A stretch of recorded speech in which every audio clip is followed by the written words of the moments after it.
जय हिंद मित्रांनो, mission CTT सरावासाठी taste सिरीजमधल्या paper क्रमांक 1 जो की पहिली ते 5वी या वर्गासाठी घेण्यात आला होता, त्याच्या विषय मराठी व्याकरणाच्या स्पष्टीकरणाच्या व्हिडिओमध्ये मी सर्वांचं मनापासून स्वागत करत आहे। परंतु तत्पूर्वी आपण जर चॅनलला नवीन असाल तर आमचं चॅनल सबस्क्राइब करा, साईडचं जे बेल आयकॉन आहे त्याला देखील प्रेस करा, जेणेकरून सीटीटी संदर्भात आणि शिक्षक भरती संदर्भात कोणत्याही माहितीची अपडेट आपल्याकडून मिस होणार नाही।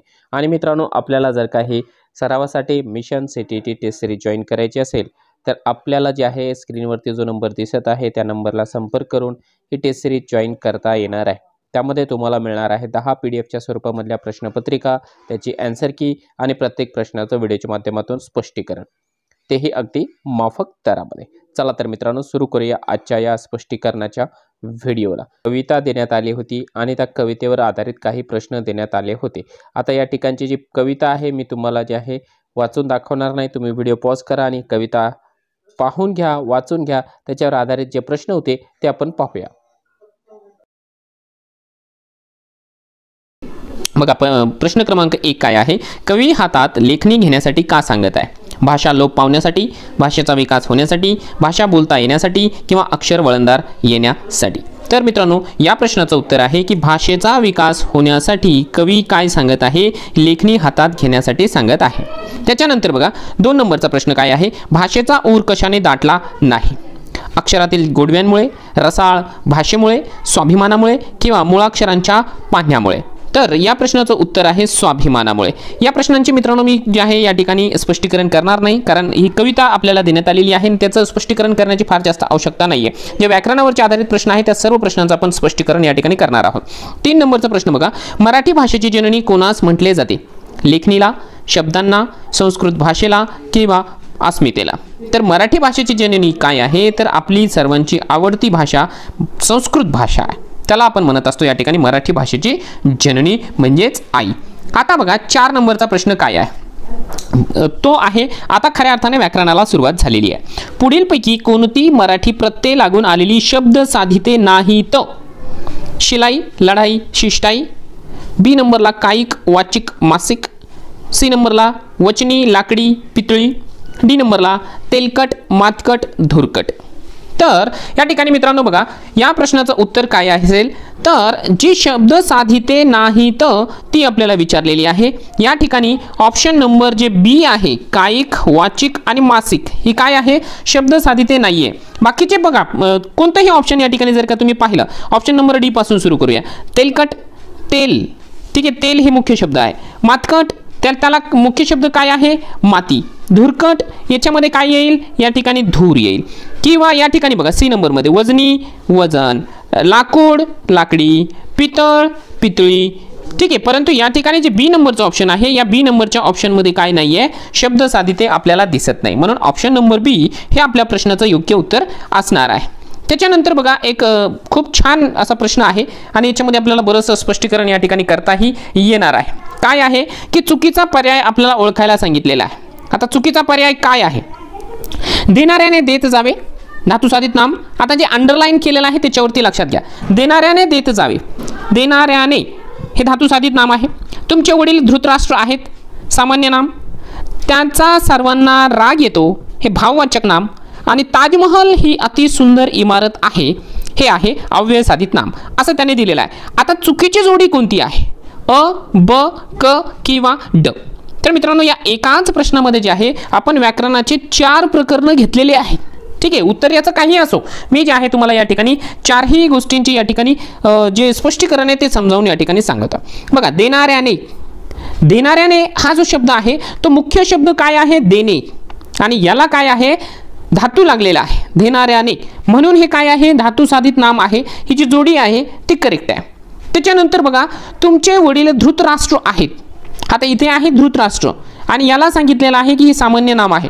आता तुम्हाला वाटेल की नाही नाही हे तो विशेष नाम आहे, धृतराष्ट्र आहे, परंतु एक गोष्ट लक्षात घ्या मित्रांनो की इथे धृतराष्ट्र ही एक प्रकारे उपाधी देण्यात आलेली आहे, ठीक आहे। म्हणजे तुमच्या वडिलांचं नाव धृतराष्ट्र आहे असं जर राहिलं असतं तर ते विशेष नाम झालं असतं, परंतु एखाद्या नामाची उपाधी दिलेली आहे, ठीक आहे। एखादा व्यक्ती जर का चांगला क्रिकेट खेळत असेल तर त्याला आपण म्हटलं तू तर जणू सचिन तेंडुलकरच आहे, तर सचिन तेंडुलकर या ठिकाणी काय होऊन जाणार आहे, तो होईल या ठिकाणी सामान्य नाम. म्हणून हे जे धृतराष्ट्र आहे ते काय आहे, सामान्य नाम आहे. म्हणजे ए नंबरची आणि बी नंबरची जोडी ही करेक्ट आहे.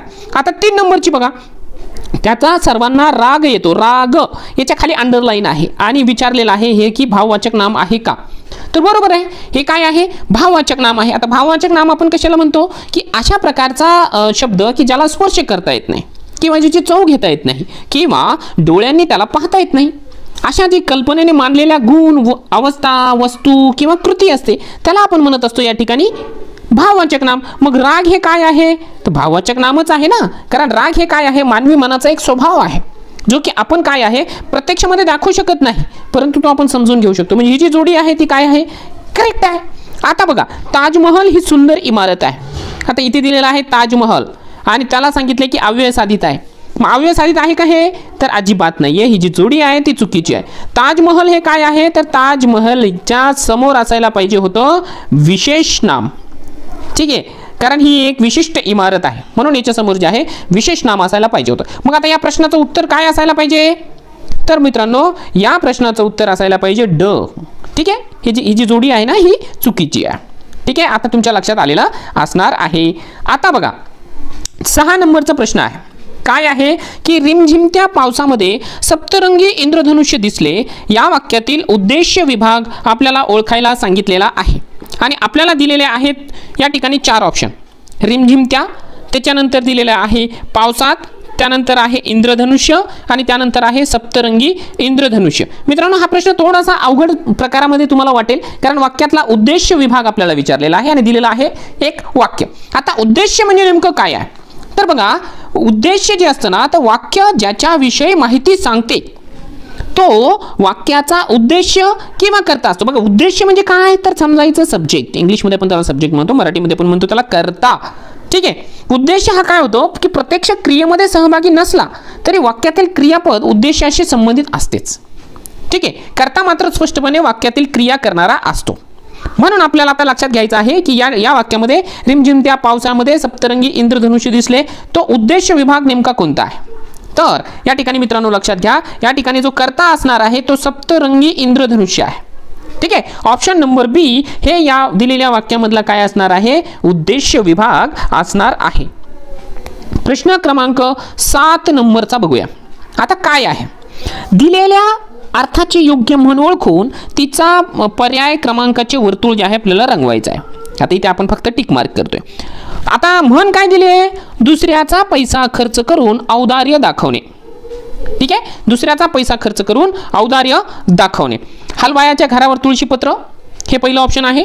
दुसरं आहे ज्याची खावी पोळी त्याची वाजवावी टाळी, आईजीच्या जीवावर बायजी उदार, दुभत्या गाईच्या लाथा गोड. तर दुसऱ्याच्या पैशावरती जे आहे फार मोठं असं औदार्य दाखवणं याला आपण म्हणत असतो आईजीच्या जीवावर बायजी. ठीक आहे, दुसऱ्याच्या जीवावर ऐश करणारा. ऑप्शन नंबर सी हे या प्रश्नाचं योग्य उत्तर आहे.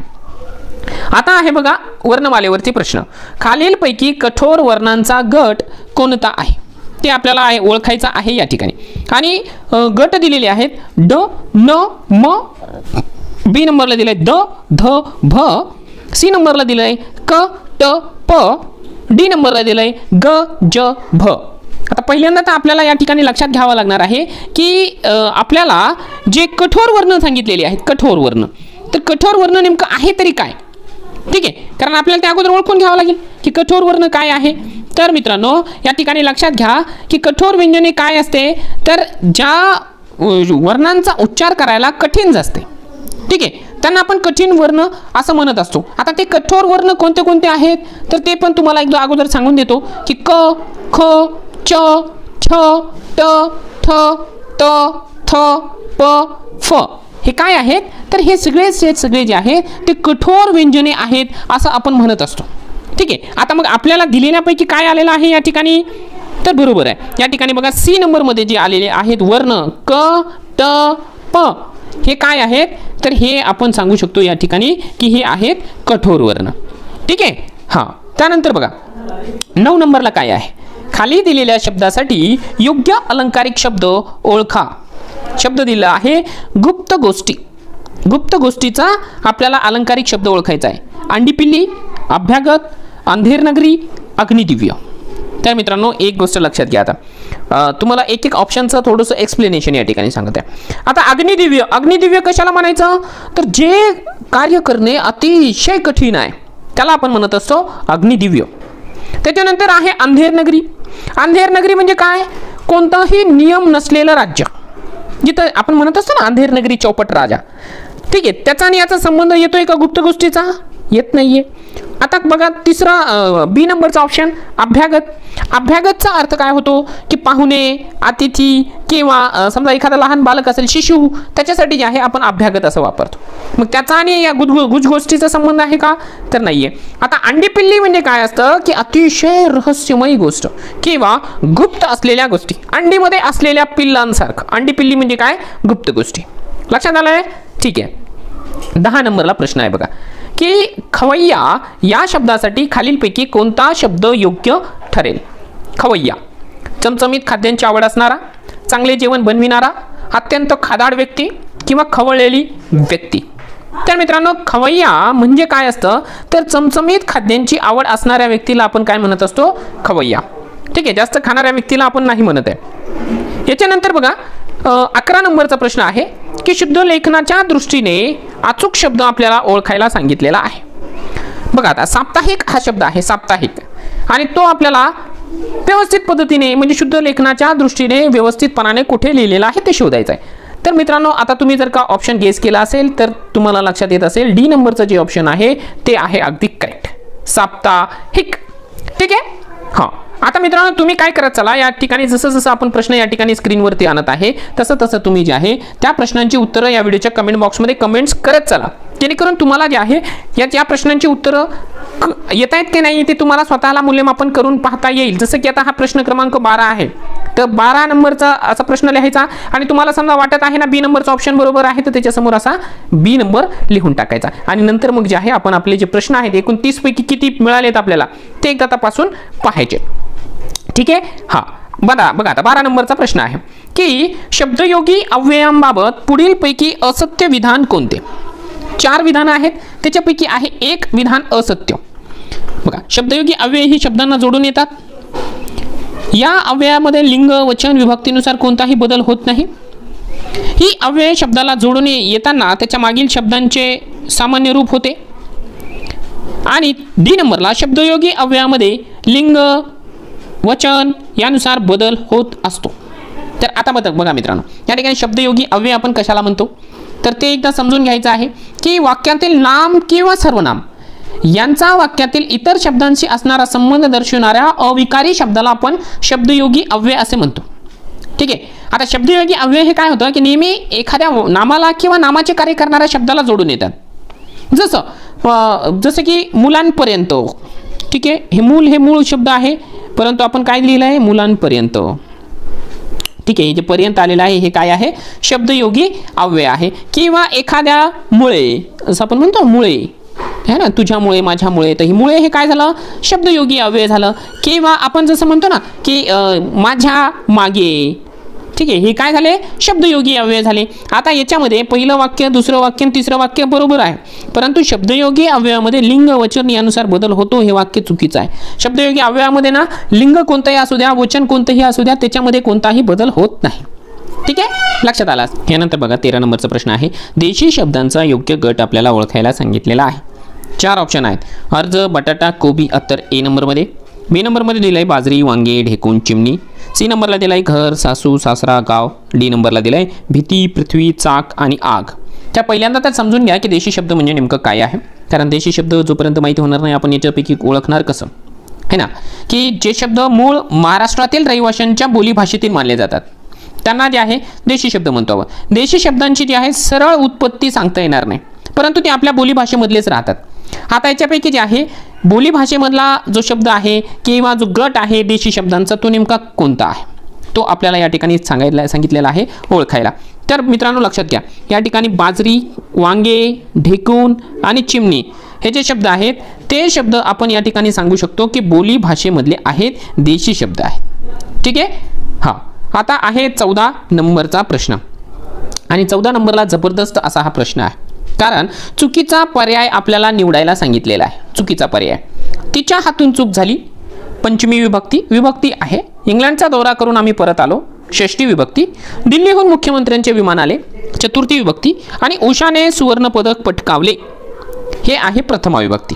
आता याच्यापैकी 3 जोड्या बरोबर आहे, 1 जोडी या ठिकाणी चुकीची आहे. आता लक्षात घ्या, आपण कसं ओळखायचं, तर या ठिकाणी तिच्या हातून, हातून न या ठिकाणी ऊन हुन हे जे लागत असतं प्रत्यय, ते पंचमीचं प्रत्यय असतं. ठीक आहे, ऊन हुन हे काय आहे, प्रत्यय पंचमीचं आहे, म्हणजे हे काय आहे, बरोबर आहे. आता दुसरं बघा, इंग्लंडचा दौरा करून आम्ही परत आलो. इंग्लंडचा दौरा करून आम्ही परत आलो. इंग्लंडचा चा इथे काय लागलाय, चा लागलाय. आणि इथे सांगितलेला आहे षष्ठी विभक्ती आहे. आता षष्ठी विभक्तीचे प्रत्यय कोणते आहे, तर चा, ची, चे, च्या. ठीक आहे, हे काय आहे, षष्ठी विभक्तीचे प्रत्यय आहे. आणि इथे लागलेला आहे इंग्लंडचा, म्हणजे काय आहे, हे पण बरोबर आहे. ठीक आहे, लक्षात येते ना. आता 3 नंबरला बघा, दिल्लीहून मुख्यमंत्र्यांचे विमान आले. दिल्लीहून मुख्यमंत्र्यांचे विमान आले, तर यामध्ये काय लागलेलं आहे, हा इथे सांगितलेलं आहे आपल्याला की चतुर्थी विभक्ती आहे. आता चतुर्थी विभक्तीची जी प्रत्यय आहे, सलाते एकवचनामध्ये आणि सलानाते हे अनेक वचनामध्ये. तर मग आपण या ठिकाणी सांगू शकतो की जे योग्य आहे ते दिल्लीहून मुख्यमंत्र्यांचे विमान आले, हे पण बरोबर आहे. परंतु आपण जर या ठिकाणी पाहिलं, उषाने सुवर्ण पदक पटकावले, हे प्रथमा विभक्तीमध्ये आहे. आता इथे काय आहे, उषाने, ने लागलं ना प्रत्यय ने, आणि ने हे केव्हा लागत असतं, तर ते तृतीयामध्ये लागतं. तृतीया विभक्ती, तृतीया विभक्तीचे प्रत्यय काय आहे, ने, ए, शी, हे काय आहे, तृतीय विभक्तीची प्रत्यय आहे. परंतु इथे काय दिलेलं आहे, प्रथमा. आणि प्रथमा विभक्तीला कोणत्याही प्रकारचे प्रत्यय नसतात. म्हणून आपण या ठिकाणी उत्तर लिहिणार आहोत की जी चुकीची जोडी आहे ती कोणती आहे, या ठिकाणी डी नंबरची आहे. त्यानंतर बघा 15 नंबरला प्रश्न आहे, पुढीलपैकी चुकीची विरुद्धलिंगी जोडी ओळखायला सांगितलेली आहे.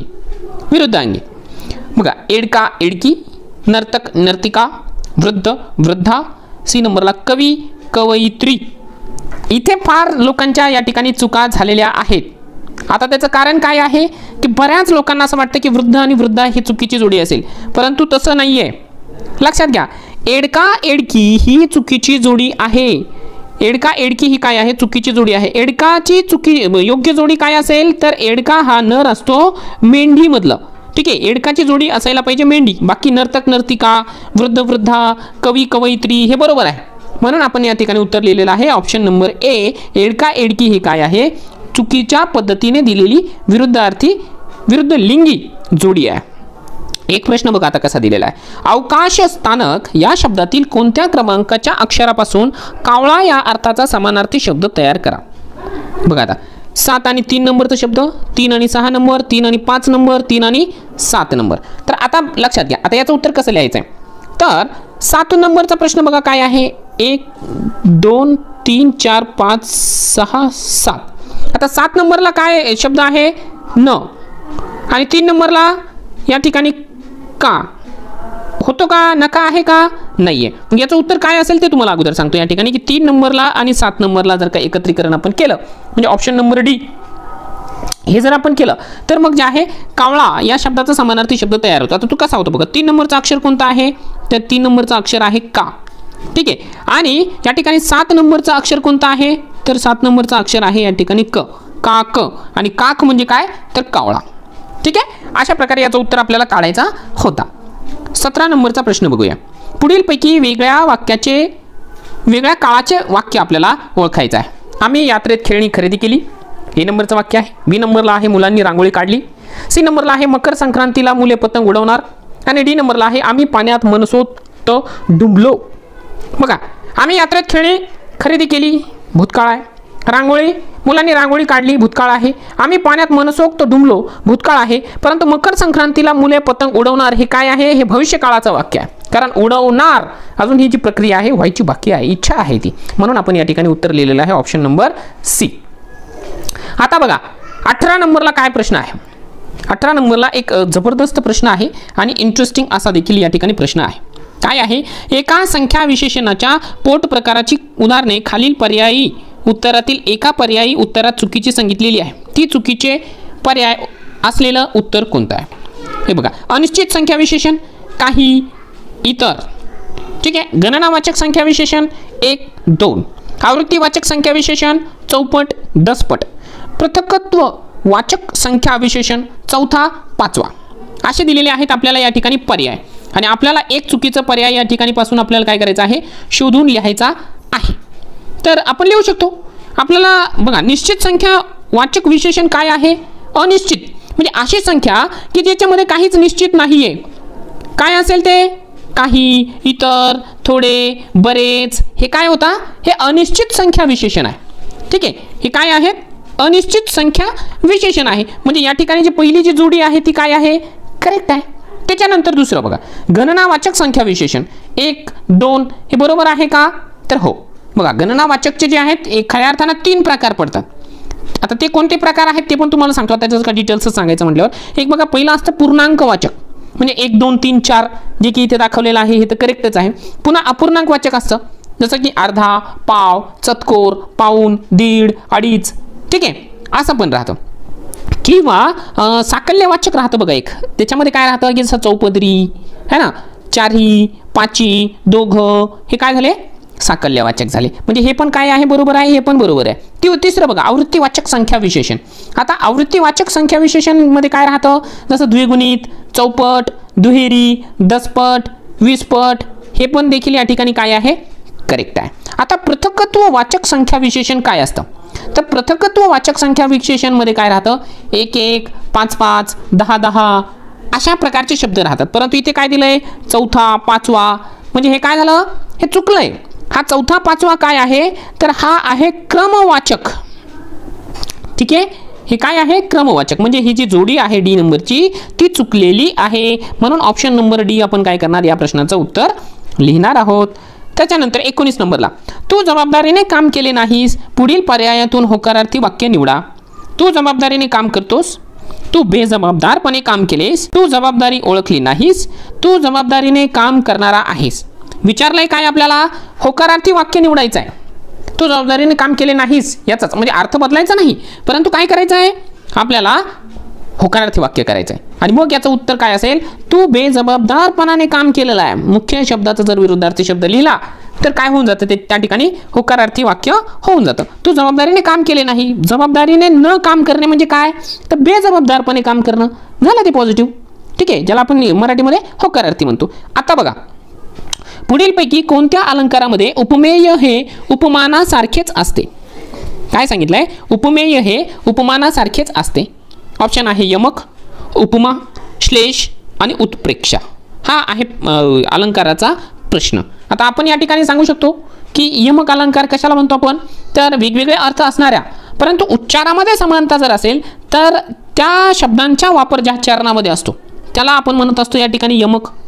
आता या ठिकाणी यमकचा आणि या उपमेय उपमानाचा काही संबंध आहे का, नाही आहे.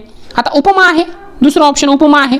तर उपमा कशाला म्हणायची आहे, त्या दोन वस्तूंमधील साधर्म्य दाखवण्यासाठी ज्या वाक्यामध्ये सम, समान, सारखा, प्रमाणे, परी, परिसमान यासारखे शब्द जर का असतील तर त्याला आपण म्हणत असतो या ठिकाणी उपमा अलंकार. हे त्याच्यामध्ये पण नाही आहे. आता आहे तिसरा बघा श्लेष, श्लेष अलंकार. आता श्लेष कशाला म्हणायचं आहे तर ते पण एकदा आपण या ठिकाणी समजून घेऊ की श्लेष म्हणजे नेमकं काय आहे, जेणेकरून आपल्याला लवकरात लवकर याचं उत्तर जे आहे मिळून जाईल. तर श्लेष काय असतं की या अलंकारामध्ये एकच शब्द जे आहे ते दोन अर्थाने वापरला जातो. म्हणजे शब्द समान परंतु त्याची काय राहतात, अर्थ दोन राहतात. म्हणजे काय, मित्राच्या उदयाने कोणाला आनंद होत नाही. आता या ठिकाणी जे मित्र दिलं ना, मित्र, ते मित्र म्हणजे सूर्य पण होतो आणि मित्र म्हणजे काय होतो, सोबती पण होतो. त्याचा संबंध आहे का, नाहीये. आता आहे उत्प्रेक्षा अलंकार. आणि उत्प्रेक्षा अलंकार हे काय आहे तर या प्रश्नाचं उत्तर आहे काय, उत्प्रेक्षा अलंकारामध्ये उपमेय हे उपमानासारखेच असते असा नियम आहे. ऑप्शन नंबर डी हे काय आहे आपल्या या प्रश्नाचं उत्तर आहे. यानंतर 21 नंबरचा प्रश्न बघा, खालील वाक्याचा प्रयोग सांगा. त्याने आता घरी जावे असं दिलेलं आहे वाक्य. एक तर ऑप्शन दिलेला आहे सकर्मक कर्तरी प्रयोग, बी नंबर दिलेला आहे अकर्मक कर्तरी प्रयोग, सी नंबर दिलेला आहे सकर्मक भावे प्रयोग आणि डी नंबरला आहे अकर्मक भावे प्रयोग. तर मित्रांनो या वाक्याचा म्हणजे त्याने घरी जावे याचा जो उत्तर आहे तो आहे अकर्मक भावे प्रयोग. कारण याच्यामध्ये काय राहतं की क्रियापदामध्ये जो आहे तो कर्ता सामावलेला असतो. म्हणजे क्रियापदाचा भाव हाच करता राहतो. म्हणून त्याला आपण सांगू शकतो की त्याने घरी जावे या वाक्यामध्ये अकर्मक भावे प्रयोग याचा वापर करण्यात आलेला आहे. 22 नंबरचा प्रश्न बघा, जीव की प्राण असणे या वाक्प्रचाराचा जो अर्थ आहे अगदी तसाच अर्थ असणारा वाक्प्रचार निवडा. जीव की प्राण असणे बघा, जीवाला जीव देणे, मनात घर करणे, मर्जी संपादन करणे, गळ्यातील ताईत असणे. तर जीव की प्राण असणे म्हणजे आपल्या खूप जास्त आवडीची व्यक्ती. ठीक आहे, म्हणजेच काय, आपल्या गळ्यातील ताईमध्ये असणारा व्यक्ती. ठीक आहे, गळ्यातील ताईत असणे. आता 23 नंबरचा प्रश्न आहे, चुप, तुझं बरंच काय ऐकून घेतलंय. अधोरेखित वाक्याचा केवळ प्रयोगी अव्ययाचा प्रकार ओळखायचा. आणि चुप हा जो शब्द आहे त्याच्या खाली दिलेली आहे अंडरलाईन. बघा, तो मौनदर्शक आहे, विरोधदर्शक आहे, तिरस्कारदर्शक आहे की शोकदर्शक आहे. तर चुप म्हणजे काय, समोरच्याला मौन व्रत धारण करायला सांगितले जात आहे. म्हणून ऑप्शन नंबर ए हे याचं उत्तर असणार आहे. त्यानंतर कृपण या शब्दाचा विरुद्धार्थी शब्द आपल्याला ओळखायचा आहे. कृपण म्हणजे काय, उदार, कृतज्ञ, गरीब, अपूर्व. तर बघा, गरीबचा आणि कृपणचा शब्द आहे का समान विरुद्धार्थी, नाही आहे. त्याच्यानंतर काय आहे, या ठिकाणी कृतज्ञ याचा विरुद्धार्थी कृतज्ञ असं होतो, पूर्व अपूर्व. ठीक आहे, याच्यानंतर काय आहे, कृपण म्हणजे काय, तर कृपण हा उदारचा विरुद्धार्थी शब्द आहे. ठीक आहे, उदार म्हणजे काय, अतिशय दिलदार व्यक्ती, आणि कृपण म्हणजे काय, अतिशय संकुचित वृत्ती असलेला व्यक्ती. चुकीच्या टोपण नावाची जोडी आपल्याला ओळखायला सांगितलेली आहे. 4 कवी लेखकांच्या जोड्या दिल्या, त्याच्यापैकी 3 बरोबर आहे, 1 आहे चुकीची. शंकर काशीनाथ गर्गे यांचं नाव दिवाकर आहे, बरोबर आहे का, तर हे उत्तर बरोबर आहे. दत्तात्रय कोंडो घाटे हे कवी दत्त या नावानेच आपलं जे लिखाण आहे ते करत असतात. त्याच्यानंतर दिनकर गंगाराम केळकर हे अज्ञातवासी या नावाने लिहितात का, तर हो, याचंही उत्तर बरोबर आहे. काशीनाथ हरी मोडक हे यशवंत नावाने लिहितात का, तर नाही लिहित. ठीक आहे, काशीनाथ हरी मोडक यशवंत नावानं लिहित नाही. मग तुमचा प्रश्न असेल सर मग ते कोणत्या नावानं लिहितात, तर काशीनाथ हरी मोडक हे जे आहे यांचं जे टोपण नाव आहे ते माधवानूज आहे. ठीक आहे, काय नाव आहे, माधवानूज. मग आता हे यशवंत कोणाचं नाव आहे बाबा, कवी यशवंत कोण आहे, तर यशवंत त्यांचं नाव आहे बघा, इथे बसणार नाही, यशवंत हे नाव आहे यशवंत दिनकर पेंढारकर यांचं. ठीक आहे, कवी यशवंत म्हणजे काय, यशवंत दिनकर पेंढारकर. आणि काशीनाथ हरी मोडक म्हणजे कोण, तर काशीनाथ हरी मोडक म्हणजे या ठिकाणी माधवानूज. ठीक आहे, ऑप्शन नंबर डी हे आपल्या प्रश्नाचं उत्तर असणार आहे. कवींचे नाव देखील आपल्याला या ठिकाणी पाठांतर करावं लागतं, त्याच्यावर बऱ्याच वेळा प्रश्न विचारला जातो. पुढीलपैकी कोणत्या वाक्यामध्ये द्वितीय पुरुषवाचक सर्वनाम आलेले आहे. मी शिखर सर केले, आम्ही राष्ट्रगीत गायले, तो पाण्यात मनसोक्त डुंबला, तुला बक्षीस मिळायलाच हवे. असे आहेत आपल्याला या ठिकाणी दिलेले 4 ऑप्शन्स. आणि या 4 ऑप्शन्सपैकी जे आहे आपल्याला ओळखायचं काय, द्वितीय पुरुषवाचक नाव. ठीक आहे, आता आपल्याला जे आहे पहिल्यांदा थोडंसं समजून घ्यावं लागेल की सर्वनाम कशाला म्हणायचं. बघा, नामाऐवजी वापरला जाणारा जो शब्द असतो त्याला आपण काय म्हणतो, सर्वनाम म्हणतो. ठीक आहे, त्याला आपण काय म्हणतो, सर्वनाम म्हणतो. मग आपल्याला काय द्वितीय पुरुषवाचक सर्वनाम आपल्याला या ठिकाणी विचारलेलं आहे आणि ते आपल्याला या ठिकाणी सांगायचं आहे. तर बघा, द्वितीय पुरुषवाचक जी नामं असतात ती कोणती कोणती राहतात, तर समोरच्या व्यक्तीने नाव न घेता तिच्यासाठी जी सर्वनामे वापरली जाते ती द्वितीय पुरुषवाचक सर्वनाम असते. जसं तू, तुम्ही, आपण, स्वतः हे जे काय झाले द्वितीय पुरुषवाचक नाव झाले. ठीक आहे, जसं इथे सांगितलेलं आहे मी. आता मी हे काय आहे, प्रथम पुरुषवाची आहे. पहिली गोष्ट तर हे समजून घ्या की प्रथम पुरुषवाचक शब्द म्हणजे नेमकं काय राहतो, तर बोलणारा स्वतःचा उल्लेख करताना स्वतःच्या नामाऐवजी जी नामे वापरतो. जसं मी, आम्ही हे काय झाले, आपण, स्वतः हे काय झालेलं आहे, हे प्रथम पुरुषी सर्वनाम आहे. द्वितीय पुरुषी कोणते, तू, तुम्ही, आपण, स्वतः. ठीक आहे, म्हणून हे काय झाले, हे 2 ऑप्शन आपल्या इथेच कटलेले आहे. त्याच्यानंतर द्वितीय पुरुषीमध्ये आपण या ठिकाणी सांगितलेलं आहे की द्वितीय पुरुषीमध्ये काय यायला पाहिजे, जसं तुला है ना, तुला हे काय आहे, द्वितीय पुरुषी आहे, म्हणजे आपलं उत्तर आहे आपल्याला या ठिकाणी मिळालेलं आहे. त्याच्यानंतर राहिलेला आहे तो, है ना, तो पाण्यात मनसोक्त डुंबला. आता तो हे काय आहे, तर तो तृतीय पुरुषवाचक सर्वनाम आहे.